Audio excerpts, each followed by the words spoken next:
Você pode abrir o texto bíblico comigo, ainda de pé. A carta de Filipenses, no capítulo 3, no versículo 17.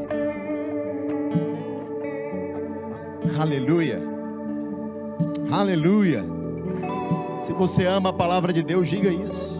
Eu amo a palavra de Deus. Ela é viva e eficaz. Ela é infalível, ela é inerrante. Aleluia. Está escrito assim. Ouça. Irmãos, sejam meus imitadores e observem os que vivem segundo o exemplo que temos dado a vocês. Pois muitos andam entre nós, dos quais repetidas vezes eu lhes dizia e agora digo, até chorando, que são inimigos da cruz de Cristo. O destino deles é a perdição, o Deus deles é o ventre, e a glória deles está naquilo que deviam se envergonhar, visto que só pensam nas coisas terrenas. Pois a nossa pátria está nos céus, de onde também aguardamos o Salvador, o Senhor Jesus Cristo, o qual transformará o nosso corpo de humilhação para ser igual ao corpo da sua glória, segundo a eficácia do poder que Ele tem de até subordinar a si todas as coisas. Portanto, meus amados irmãos, de quem tenho muita saudade, vocês que são a minha coroa, sim, meus amados, permaneçam deste modo, firmes no Senhor. Olha para o irmão que está do seu lado, e você vai dizer assim para ele, uma palavra de encorajamento: permanece firme no Senhor.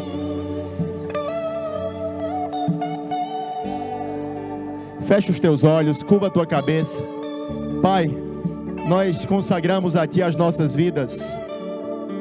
Nós pedimos que o Teu Espírito promova transformação nesse lugar.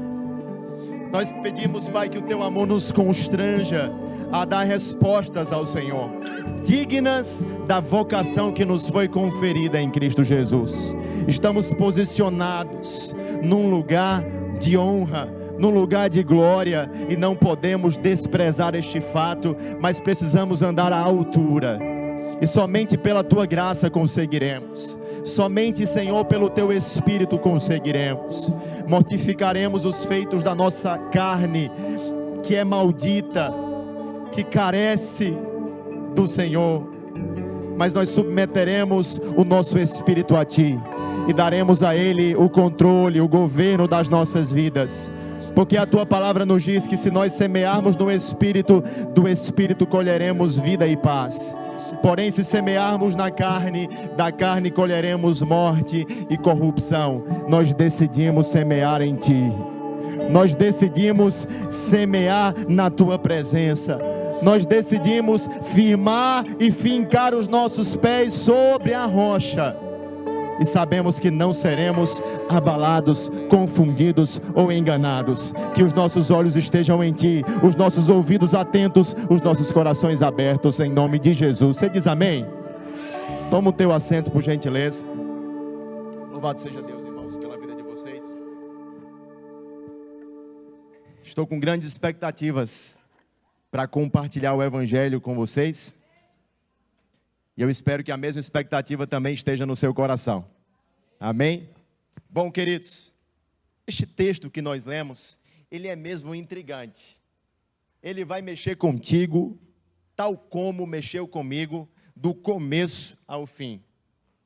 Fique certo de que existe aí um cinto de segurança santo, que vai te prender neste lugar. Você não vai se distrair, nem sair correndo.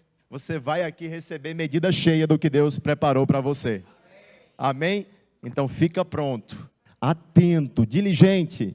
Você não veio aqui para se distrair, você não veio aqui para ver essa semente que é incorruptível, né, ser desprezada. Então dê o solo do seu coração com fertilidade, com qualidade, para que essa palavra possa prosperar e frutificar na sua vida. Amém? Bom, queridos, esse texto que nós lemos aqui, como falei, ele é mesmo intrigante.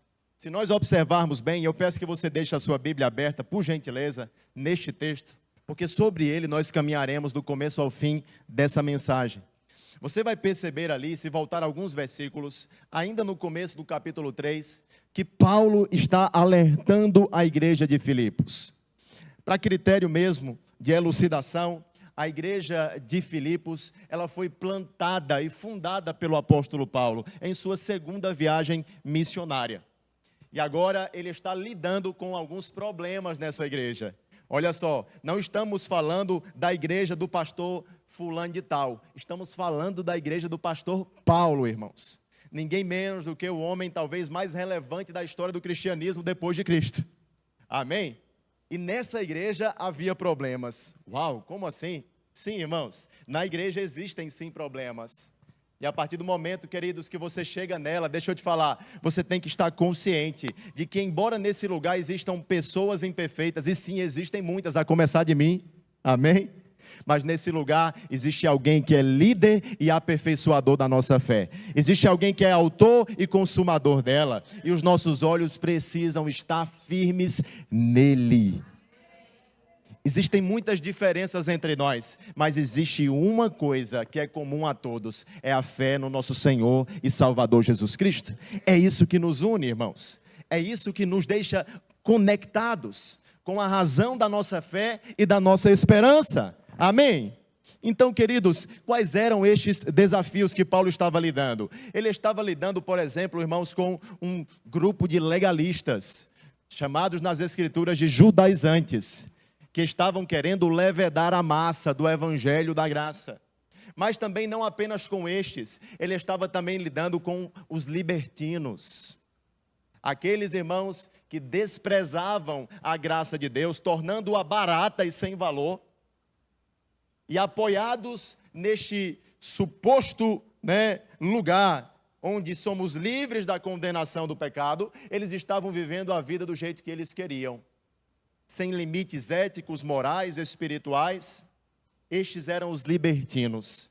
Eles estavam infiltrados nas reuniões da igreja. Deixa eu esclarecer uma coisa para você, irmãos. Todo lugar onde a igreja se reúne, tem uma igreja espiritual dentro. Mas nem todos que estão lá são parte dessa igreja espiritual. No mesmo campo onde existe trigo, existe joio.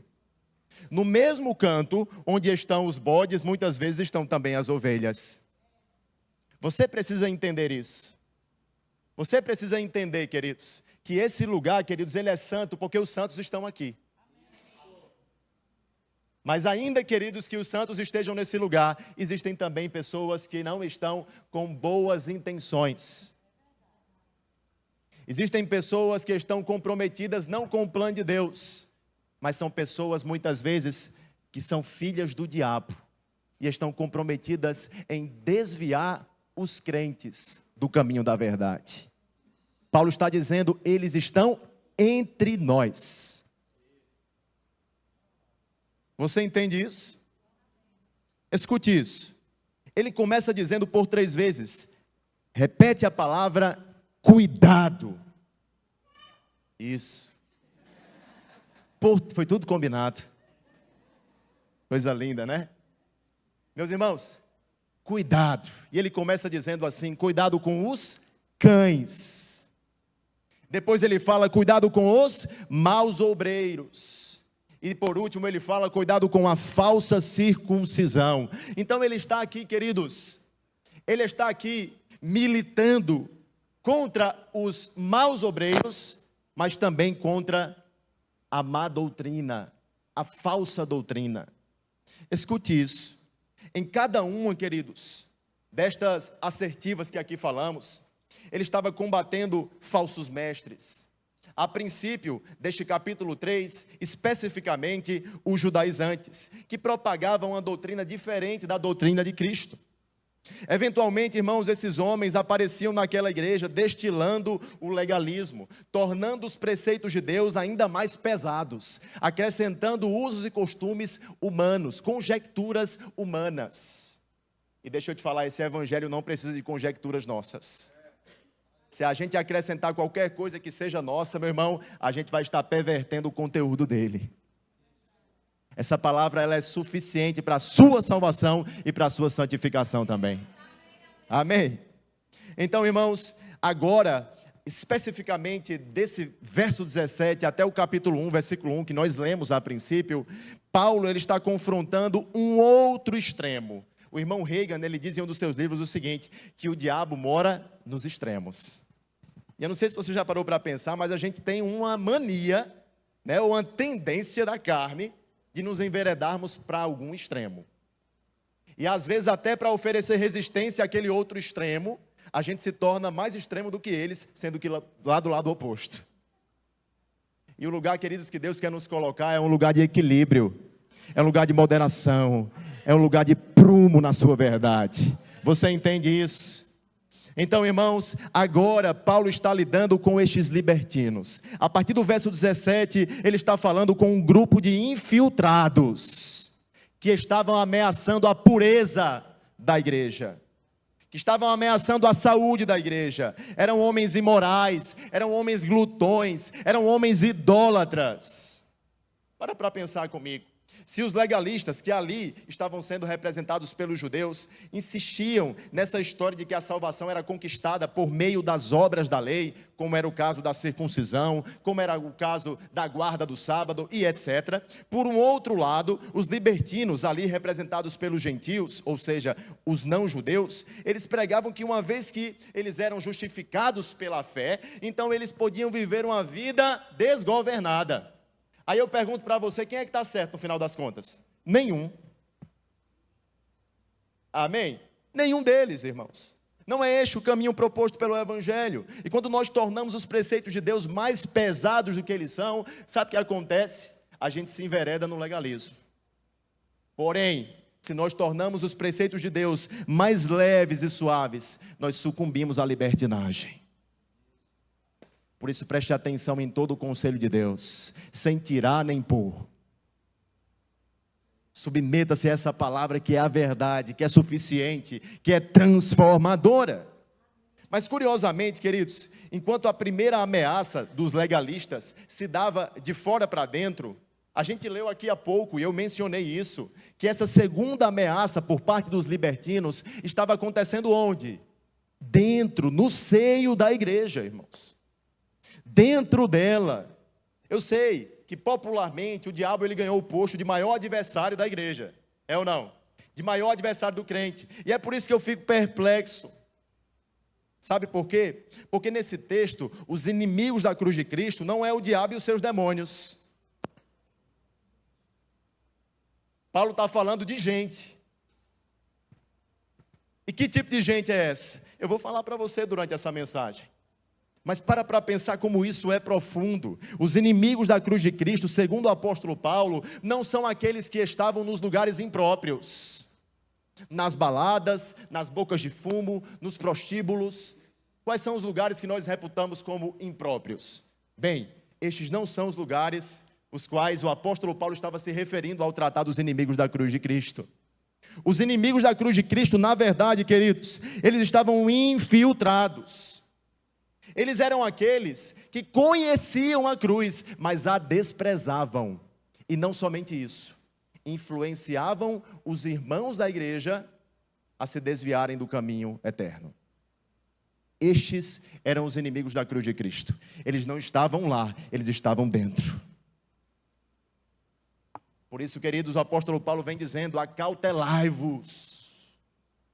Toma cuidado, esteja em alerta.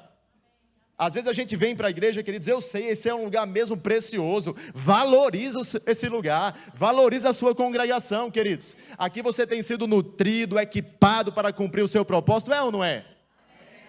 Mas não se iluda, irmãos, porque assim como existem servos do diabo lá fora, muitas vezes existem servos do diabo aqui dentro.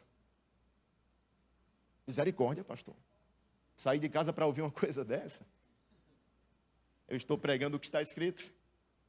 Era este tipo de mal que o apóstolo Paulo estava combatendo aqui, diante da igreja de Filipos.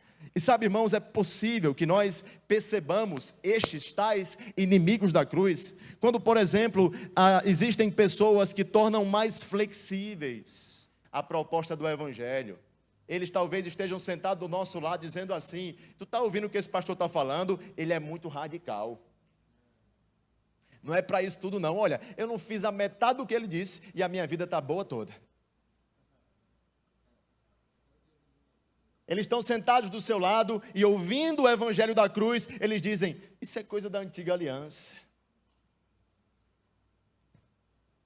Esses preceitos aí não é para nós não, eram para os judeus. Ainda assim, não interpretam direito as escrituras. Nem fazem o papel deles direito. Porque nós sabemos, queridos, e principalmente, especialmente, o conteúdo neotestamentário, ele é como a constituição da igreja de Cristo. Tudo que está documentado aqui, queridos, está documentado para o nosso ensino, correção, repreensão, crescimento. Você entende? E ainda acerca daquilo que foi escrito na antiga aliança, o apóstolo Paulo é quem diz lá em Romanos, tudo que está escrito, para o nosso ensino está escrito. Até mesmo, queridos, em alianças que aconteceram antes da dispensação da graça, da era da igreja. Irmãos, até mesmo naquelas alianças, o Espírito Santo, ele nos ensina. Porque haviam coisas que já estavam se desenrolando, se descortinando ali. Eu sei, eram sombras dos bens vindouros, mas ainda assim nos ensinam. Precisamos, irmãos, considerar a Bíblia como uma palavra de Deus de capa a capa. Amém? Aleluia. É por isso que eu te aconselho, estude a Bíblia. As matrículas do Rema, a propósito, estão abertas. Vão te ajudar, vão te dar destreza, habilidade nisso. Amém? Louvado seja Deus. Então estes inimigos da cruz de Cristo, eles talvez digam para você o seguinte: ei, não é errado não, desde que te faça feliz. Assinado Satanás. Provérbios 14:12 está escrito assim: há caminhos que para o homem parecem bons, mas no final são morte. Deixa eu te falar uma verdade, amigos de Deus são inimigos do seu pecado. Amigos de Deus são inimigos da sua carnalidade. Agora, inimigos da cruz de Cristo, eles vão querer dizer para você o seguinte: olha, o teu termômetro é o que você acha, é o que você sente, é o que você pensa. O que passar disso, ignora, é só religiosidade. Cuidado com estes, diz o apóstolo Paulo, irmãos. O tom desta mensagem é cuidado. Este é o tom, do começo ao fim. Este é o tom. Sabe, queridos, uma mensagem como essa é ministrada no púlpito de uma igreja. Sabe por quê? Porque quem tolera os lobos sacrifica as ovelhas. E no nosso meio, falava o apóstolo Paulo, existem cães, existem lobos vorazes. E muitas vezes eles estão disfarçados em peles de ovelha. Ele diz em outro momento o seguinte: eles têm aparência de piedade.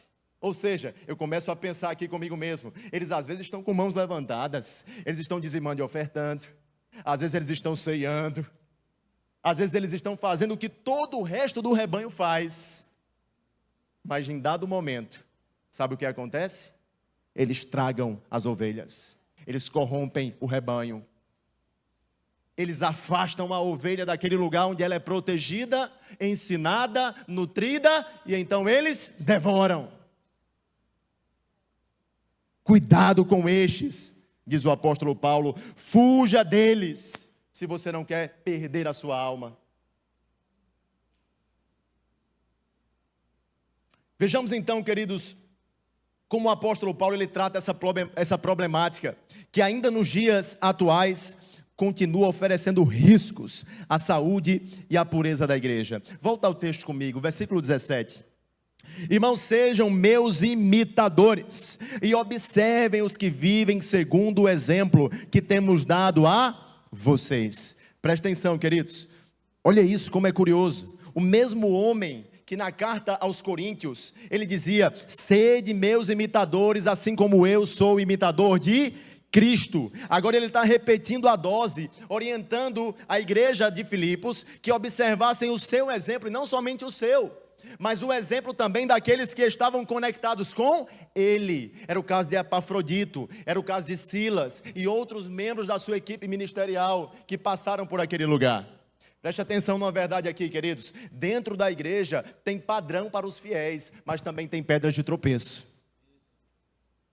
E quando eu falo dentro da igreja, eu estou dizendo dentro da igreja física.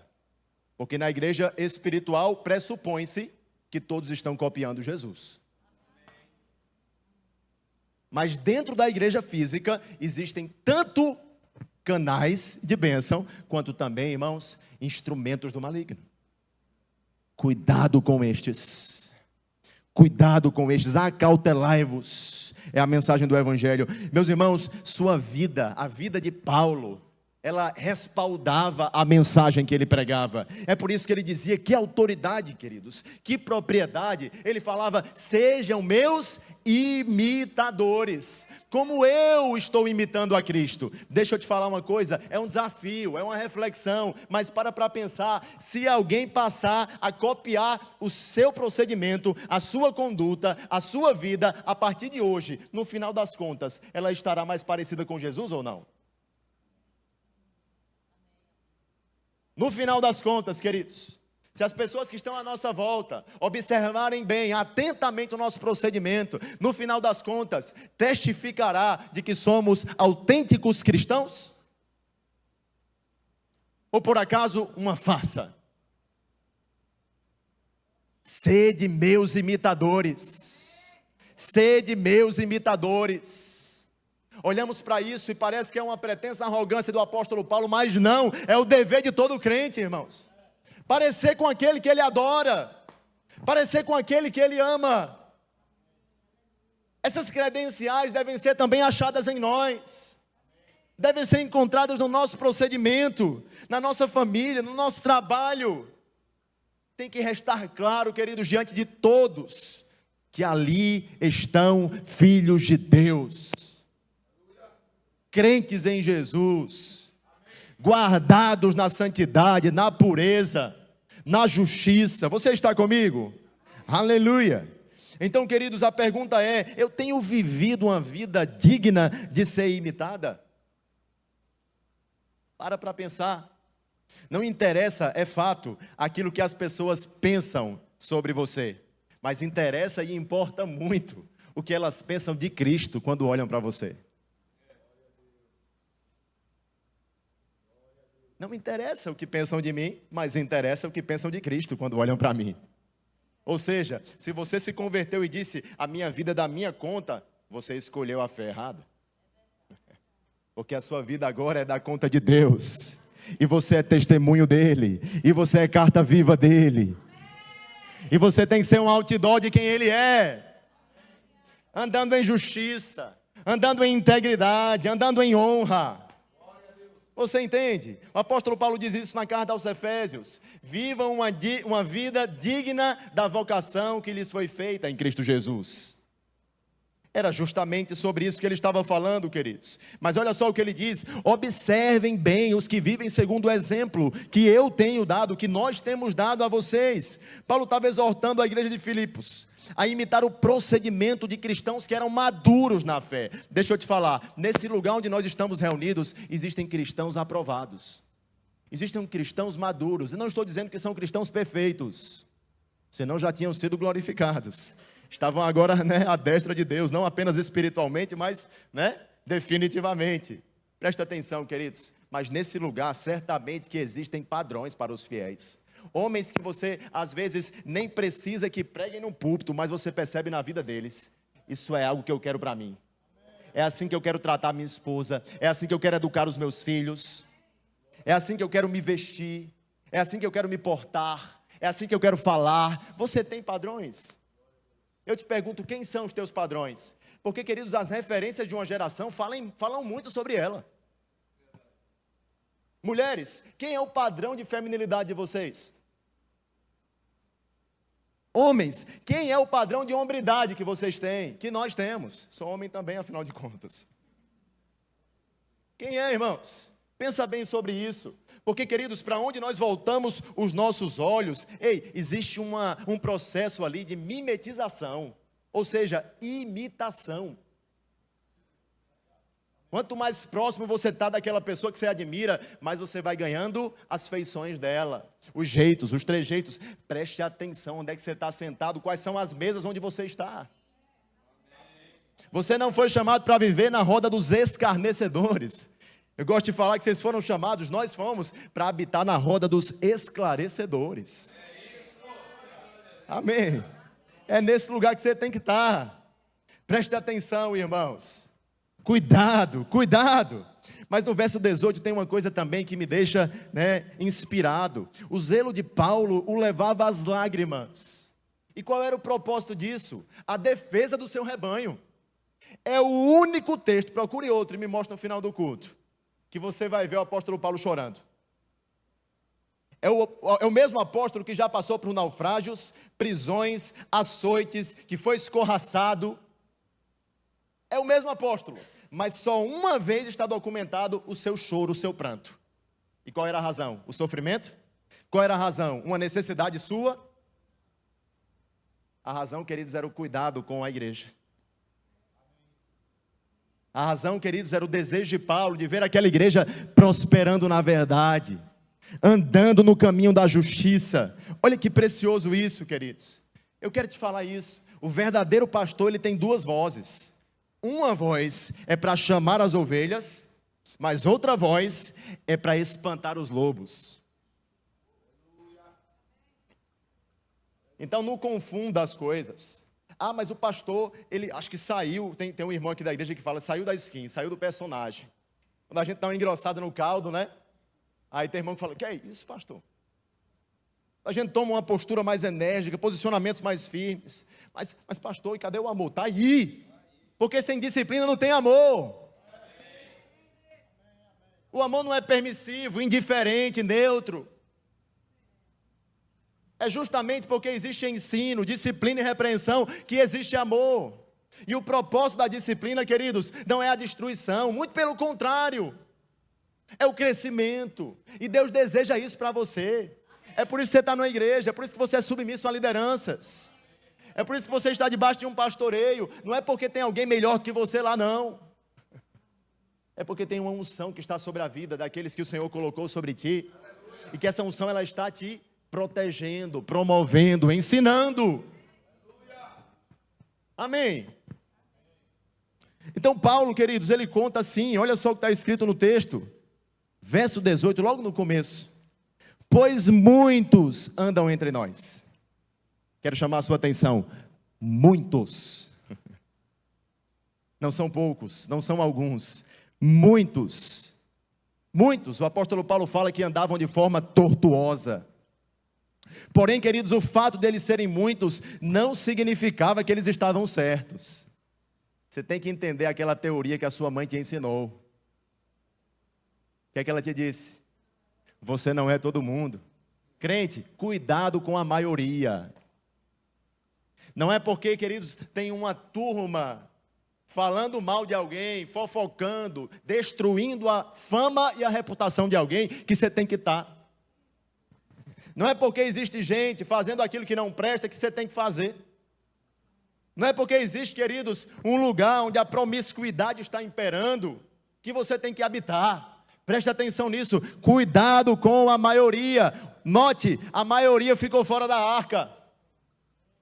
A maioria fez ouro. A maioria se prostrou diante da estátua de Nabucodonosor. A maioria preferiu Barrabás a Jesus. A maioria tem escolhido o caminho largo em detrimento do estreito. Cuidado com a maioria. Você não é guiado pelo bando, você é guiado pelo Espírito Santo, querido.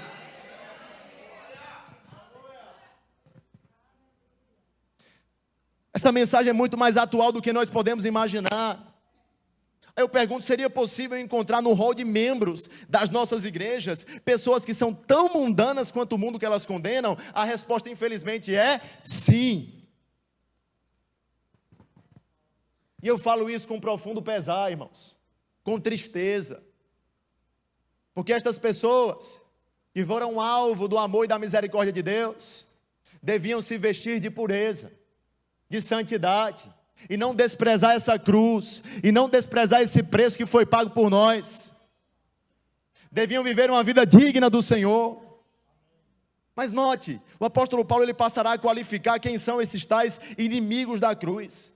E isso pode ser percebido mediante alguns comportamentos. Olha só, vai lá no verso 19, por favor. Ele começa dizendo assim, parte B: o Deus deles é o ventre. Depois ele fala: a glória deles está naquilo de que deviam se envergonhar. Por último ele diz: os cuidados deles são voltados apenas para esta vida. Estas são características de inimigos da cruz de Cristo. Deixe-me falar um pouco mais sobre isso. A primeira característica: o Deus deles é o ventre. Quando Paulo está apontando, queridos, para o ventre, aqui, nessa conjuntura, ele está falando sobre os apetites da carne. Ele está falando sobre o tipo de gente que tudo que faz é fitar os olhos em seu próprio umbigo. Fazem o que bem entendem, ignoram toda a sensatez, toda a sabedoria que existe na Bíblia.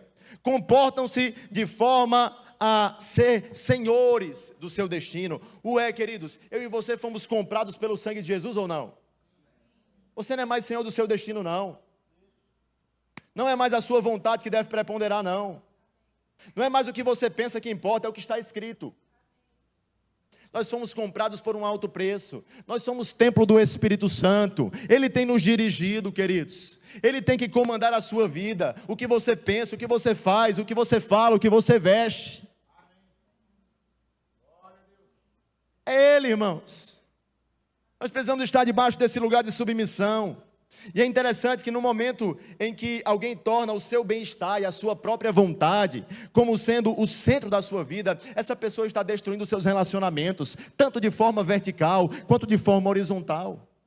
Ela está negando, queridos, pilares essenciais da fé cristã, tais como a abnegação, o altruísmo, a doação. Meus irmãos, nos últimos dias, Paulo escreve a Timóteo: sobrevirá tempos difíceis. Sabe qual é uma das características dos homens deste final dos tempos? Eles serão amantes de si mesmos. Eles não cultuam ao Deus, eles cultuam a si mesmos. Eles prestam culto e homenagem a si.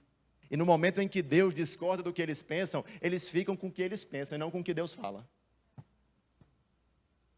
Esta é uma postura de inimigo da cruz. Essa não é uma postura de um filho de Deus. Essa é uma postura de um filho do diabo. E só existem dois pais. Você entende o que eu estou falando aqui? Então, queridos, precisamos estar atentos a isso. Ele avança, queridos, para um próximo passo, um próximo qualitativo desses tais inimigos da cruz. Ele diz: a glória deles está naquilo de que deveriam se envergonhar. Não sei se você já ouviu falar do Papa Pio XII. Ele escreveu uma frase que é muito valiosa. Olha só o que ele disse: o pecado do século é a perda do sentido do pecado. O pecado do século é a perda do sentido de pecado.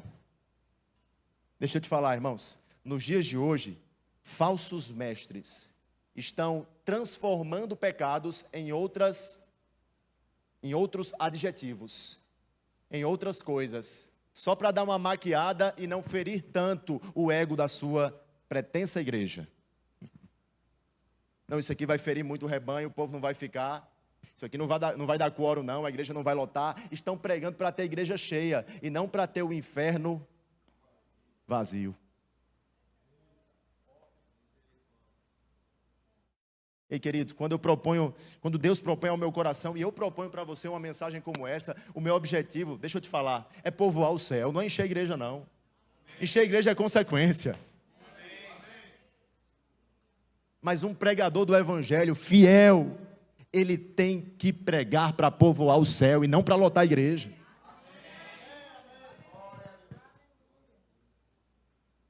Meus queridos irmãos, o pecado do século é a perda do sentido de pecado. Estão transformando o pecado em outros nomes, em outros adjetivos.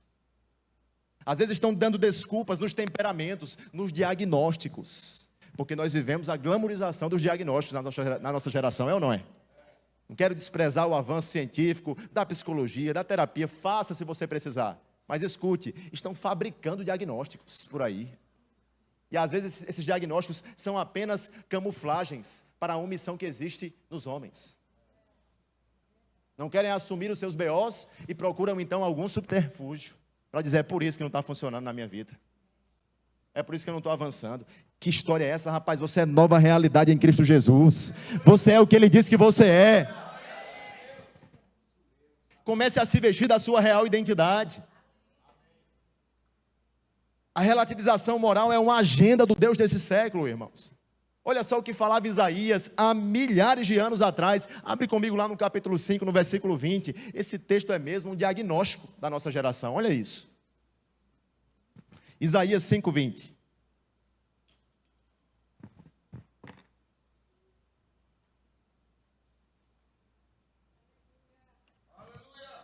Quem abriu, diga: eu amo a palavra de Deus. Ai daqueles que ao mal chamam de bem, e ao bem chamam de mal, fazem das trevas luz e da luz trevas, põem o amargo por doce e o doce por amargo. Sabe o que ele está falando, querido? Esses tais inimigos da cruz, eles escarnecem da virtude e eles se orgulham da abominação.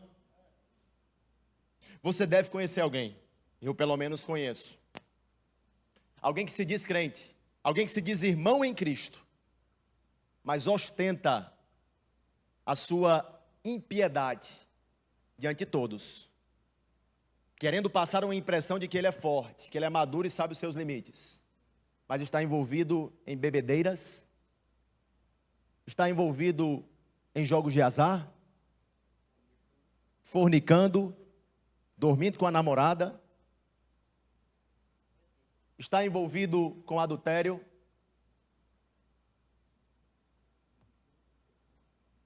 Meus irmãos queridos, onde está o temor? Onde está o tremor? A Bíblia fala que o diabo ele teme e treme, mas tem muito crente que nem isso faz. Onde está o temor da igreja? Estamos fazendo isso, queridos, e de cara lavada, ceando, participando da comunhão. Eu não estou querendo levar você para um lugar de condenação, mas de arrependimento. Eu não estou dizendo que você vai ser impossibilitado de entrar nessas portas, mas entre com o coração certo, querendo mudar, querendo crescer, querendo ser transformado, fazendo tais coisas e convivendo com o pecado como se não fosse nada. Existe uma síndrome, queridos, nessa geração. Essa geração ela tem desprezado a misericórdia de Deus, reputado ela a nada. Essa geração pega a longanimidade de Deus e trata como se fosse nada. Mas uma vez eu escutei, queridos, e eu quero compartilhar isso com você, que justiça tardia não é justiça negada. Às vezes nós nos encorajamos a praticar o mal e a impiedade, porque a gente não vê uma recompensa imediata para aquilo. Mas não se esqueçam que no mesmo evangelho, onde diz que Ele amou a todos de tal maneira que entregou o seu Filho unigênito, o Senhor também diz, sabe o quê? Ai daqueles. E diz ainda mais, minha é a vingança e eu retribuirei.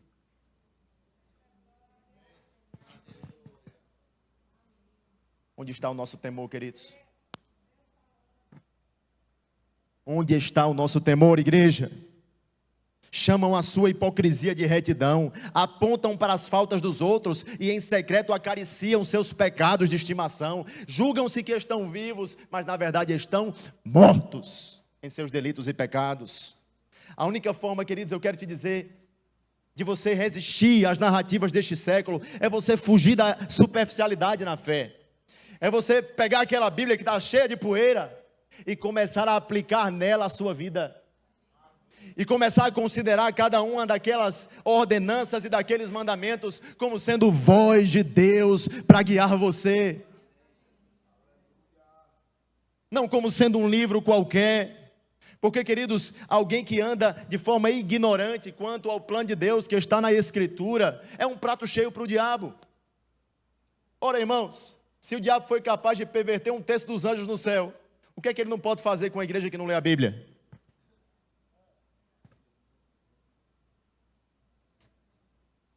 Você entende?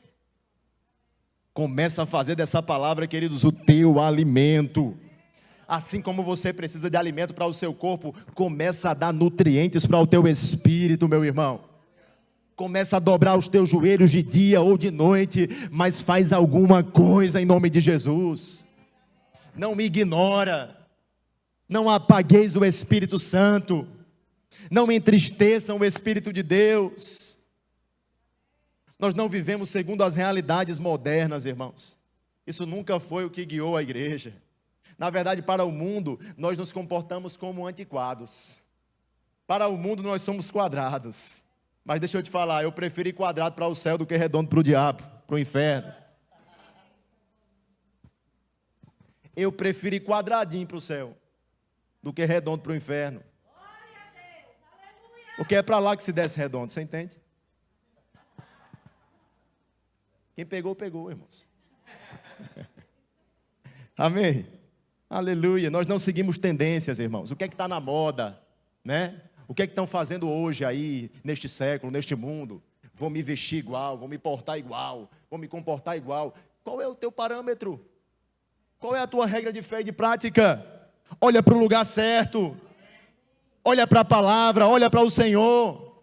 Tira os teus olhos dos inimigos da cruz. Tira os teus olhos dos filhos da ira. Comece a colocar os teus olhos naquilo que é padrão para você. Aleluia. Naquilo que tem mesmo, queridos, promovido você à salvação, promovido você àquele grande dia que está promovido, preparado, melhor dizendo, para nós. Meus irmãos, nós estamos nos adornando como noiva do Cordeiro.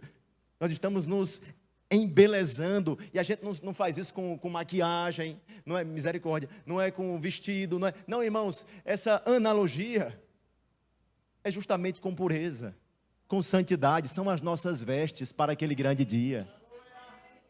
Assim, queridos, como a palavra propõe que o sexo, por exemplo, seja praticado no casamento, na aliança, e que até lá os noivos se preservem em pureza e castidade, até que a gente encontre o nosso Senhor Jesus, tem que ter pureza, tem que ter santidade.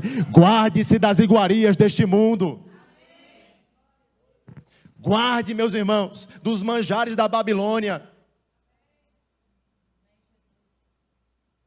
Começa a se ataviar de pureza, de santidade. Agora avancemos. No verso 19 ainda diz assim: eles só pensam nas coisas terrenas.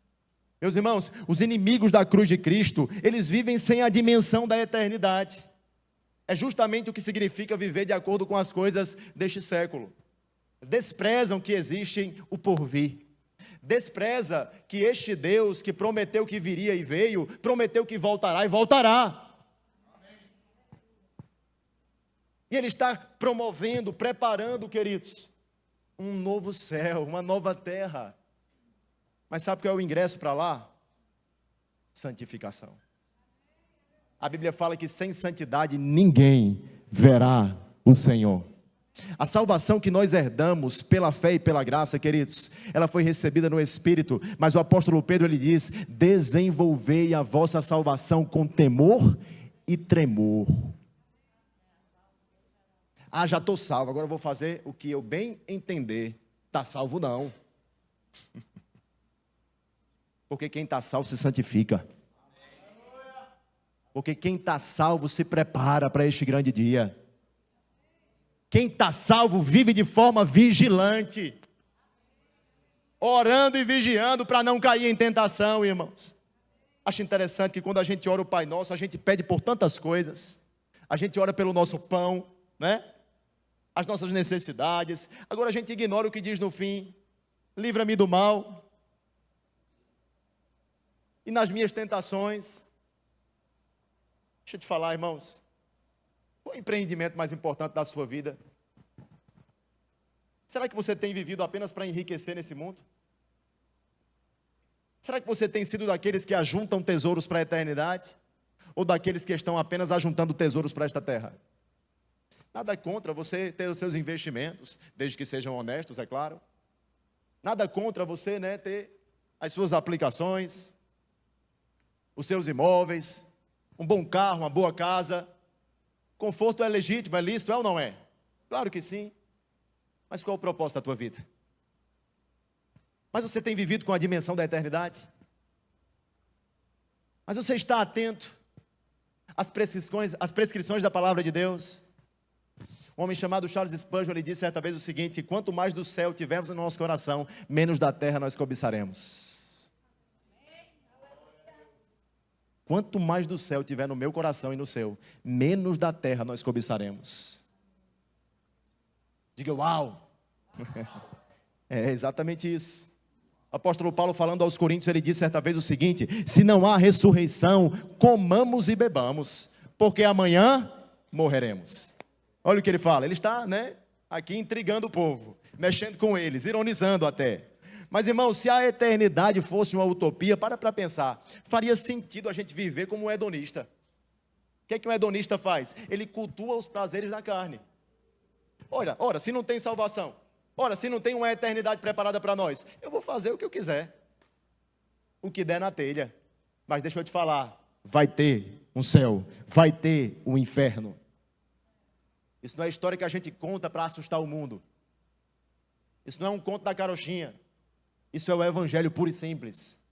Existe um Deus nos esperando no céu, mas existe também, queridos, um lugar criado para o diabo e os seus demônios, e ainda mais para os filhos da ira, aqueles que não se converteram dos seus maus caminhos, não porque Deus não os quis, mas porque se rebelaram, mas porque negaram e renegaram a fé, mas porque negaram a oferta da graça de Deus, decidiram viver para si mesmos, decidiram aplicar a sua vida somente neste tempo presente.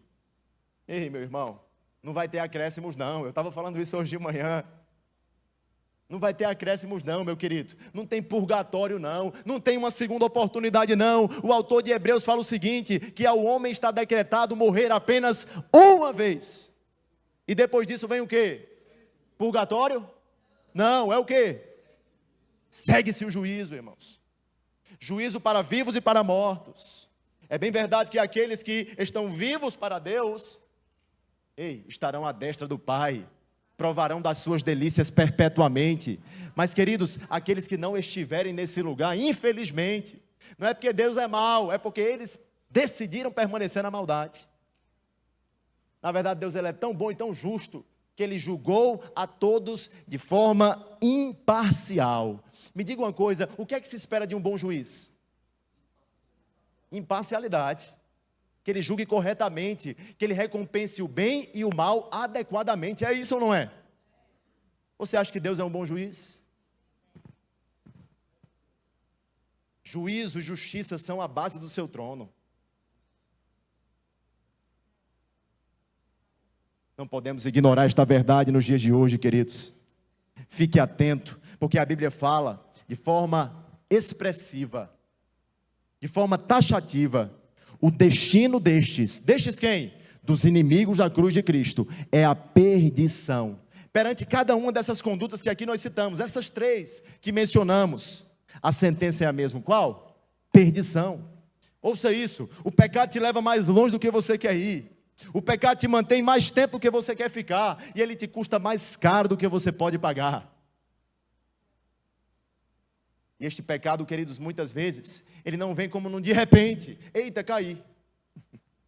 Não, irmãos. É o resultado de pequenas concessões.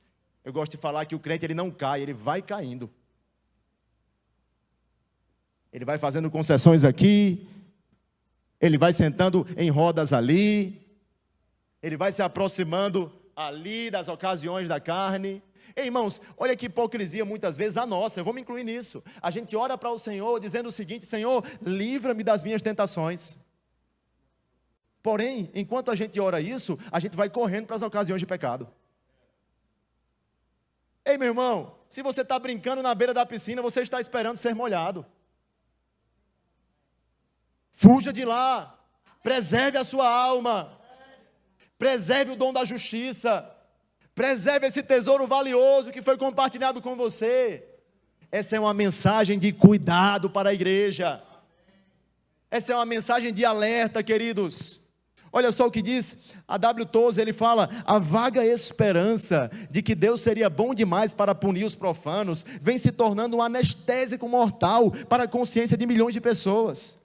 Ela cala os seus medos e lhes permite praticar toda forma de iniquidade, enquanto a morte se aproxima dia após dia, e o mandamento de arrependimento cai em ouvidos moucos. Olha que forte isso.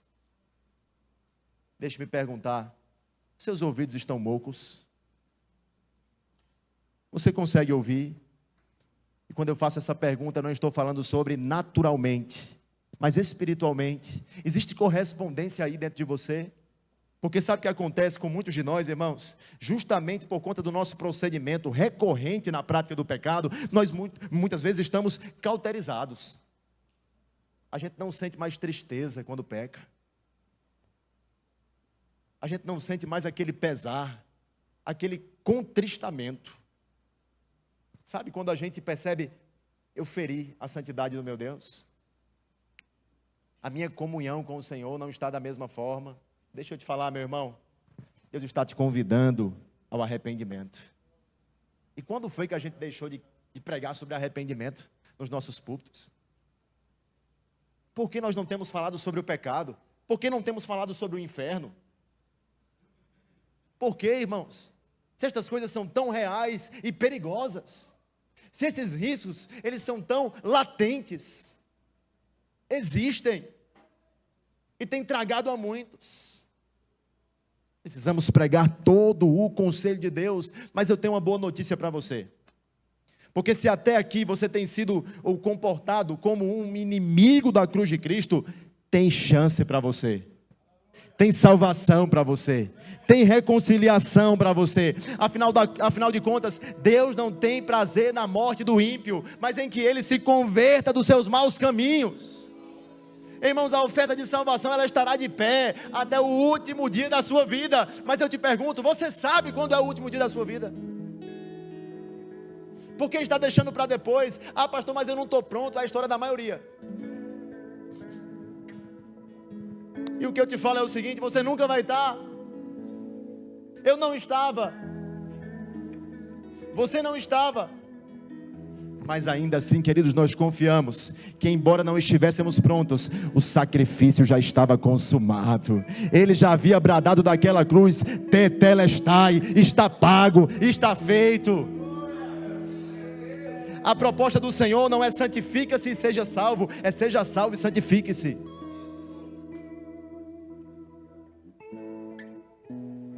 Por isso, vem como estás, e a graça que te salvou vai te transformar. Vem como estás e esteja certo de que da maneira como você chegou, você não permanecerá, porque essa graça nos educa na justiça, porque essa graça nos santifica, porque o Senhor muda completamente o quadro da nossa vida. Ele faz de avarentos generosos, de prostitutos homens santos. Ele faz de mentirosos homens verdadeiros. Ele faz de ofensores homens mansos. E estes são milagres que deveriam ser mais celebrados. Não é só um milagre financeiro, não é só um milagre físico, de uma cura, de um milagre. Ei, meu irmão, é o milagre do caráter. É a transformação de um procedimento que era impiedoso e agora passou a ser justo. É um milagre. Quando Deus transforma por inteiro a vida de um homem que se conduzia de forma dissoluta, mas agora ele teve um encontro com a santidade de Deus. E se você teve um encontro com a santidade de Deus, a sua vida jamais, jamais, jamais será a mesma. Um homem que respirava ameaças e mortes, você conhece ele, é o apóstolo Paulo. Ele estava à procura da igreja para dizimar ainda mais cristãos, mas a Bíblia fala que na estrada de Damasco,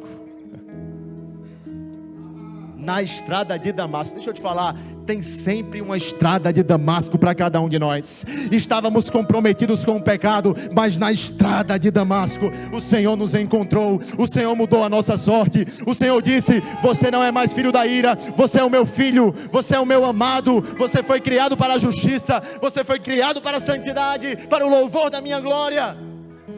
tem sempre uma estrada de Damasco, tem sempre um Deus que brada dos céus: filho meu.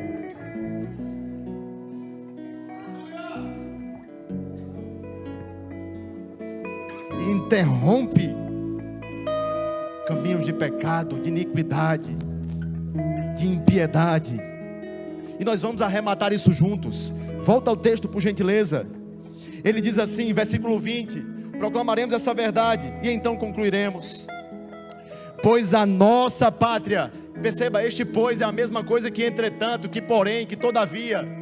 Ele está dizendo assim: olha, esta é a conduta dos inimigos da cruz, mas nós, o que somos crentes em Cristo Jesus, a nossa pátria está nos céus, de onde nós aguardamos o nosso Salvador, o Senhor Jesus Cristo, o qual transformará o nosso corpo de humilhação para ser igual ao corpo da sua glória.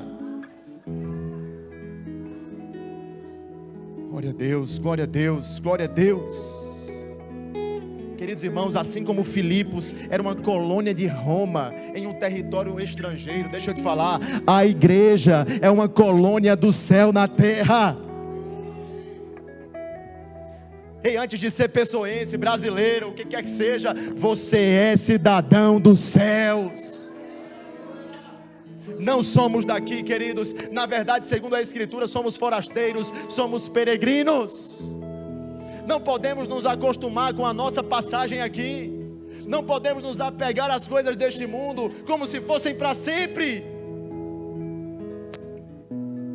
São coisas transitórias, são prazeres efêmeros, são coisas que se esvaem, são como neblina.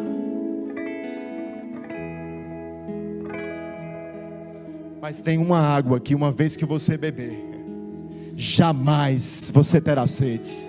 Tem uma água e é só Jesus quem oferece, que uma vez que você provar dela, ei, do seu interior fluirão rios de água viva, rios de água viva. Você achou o seu contentamento nele, você achou a sua satisfação nele, você achou as delícias dele,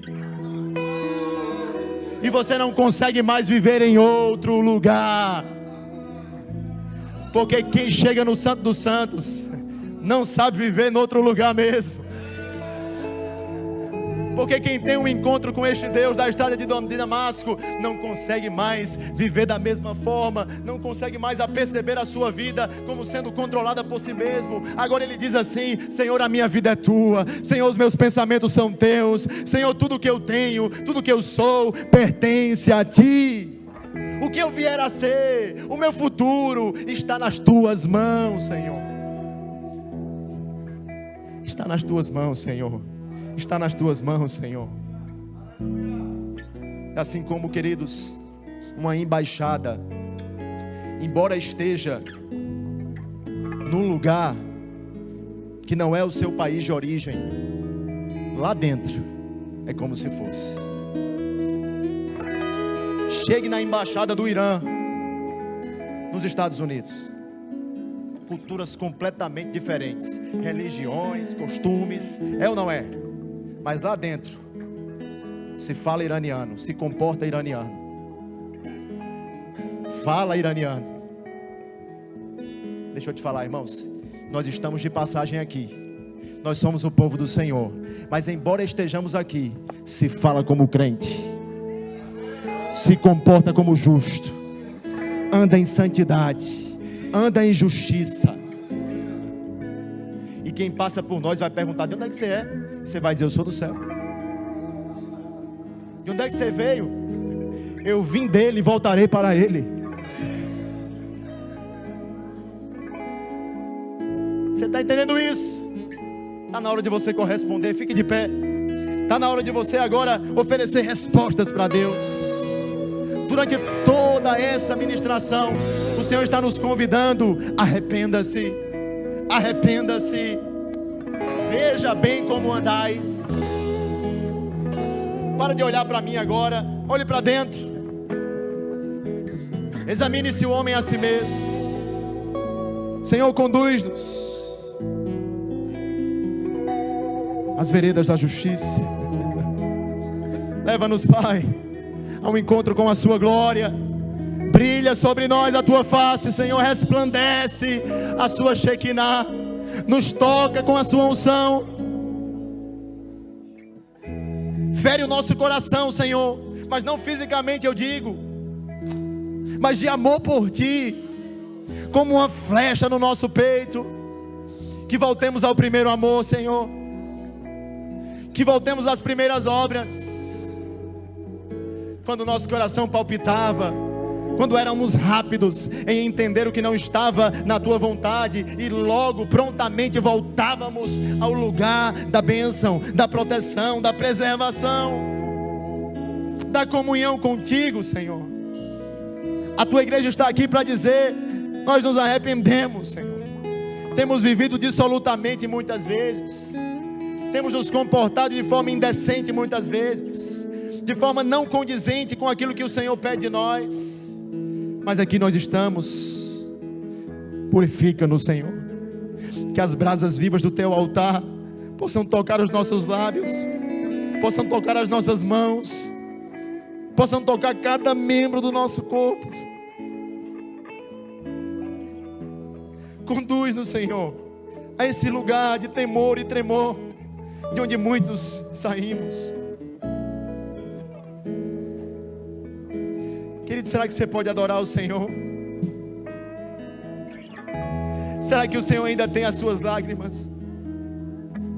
Será que o Senhor ainda tem a sua rendição? Será que o Senhor ainda é o seu desejado?